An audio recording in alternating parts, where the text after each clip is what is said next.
Alright, I got the fuel in done. I need to figure out the return.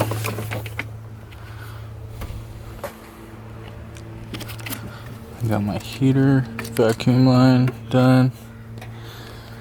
Climate controls, vacuum. Got the map sensor right there. Igniter over there.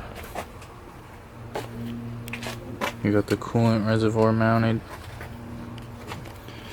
Starter battery cable is done. Had to wire up a O2 sensor that screws in. Stock one bolts in, don't work.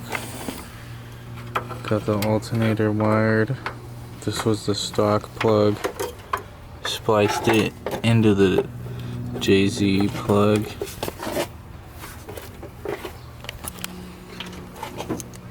Don't need the old screw. Alternator is done, fully wired. O2 is done. The fuel's done. I did do the throttle cable the other day. That shit sucked. Had to move this mount back one and pinch this.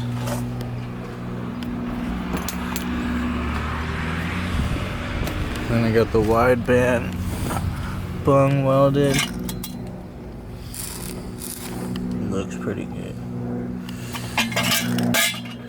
Gonna install that.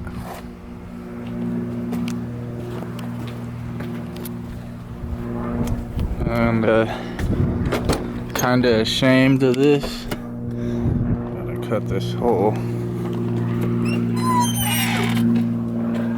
Cut a hole to get to the fuel pump. So yeah, I'm gonna install that now.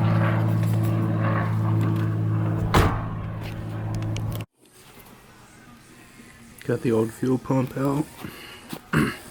So I'm gonna, just a Walbro 255. Alright, so getting the fuel return all connected. I got the feed all done prior, and I got the pump all in, and I haven't wired the pump yet, but I did do a little test hit with the power probe. She fired right up.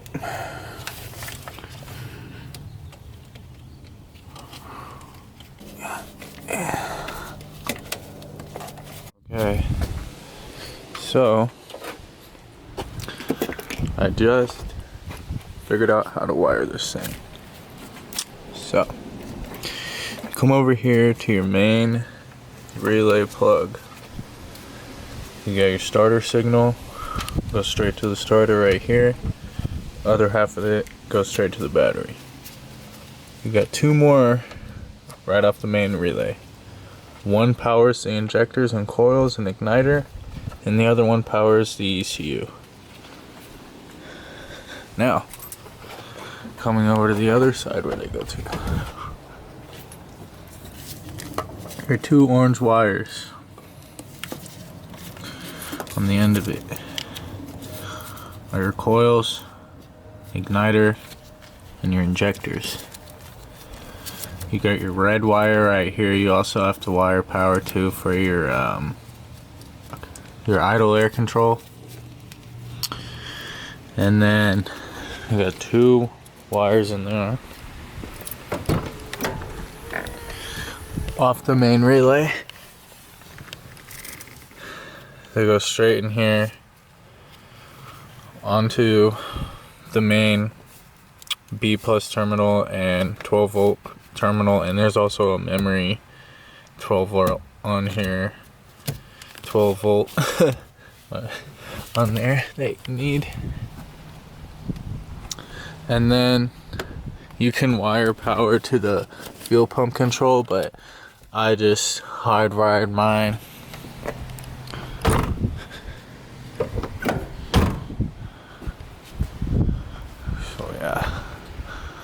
We're gonna go for that first startup.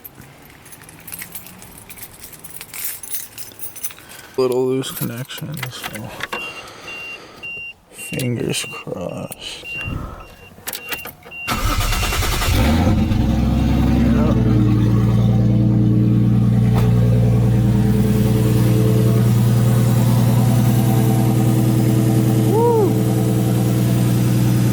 Sounds good.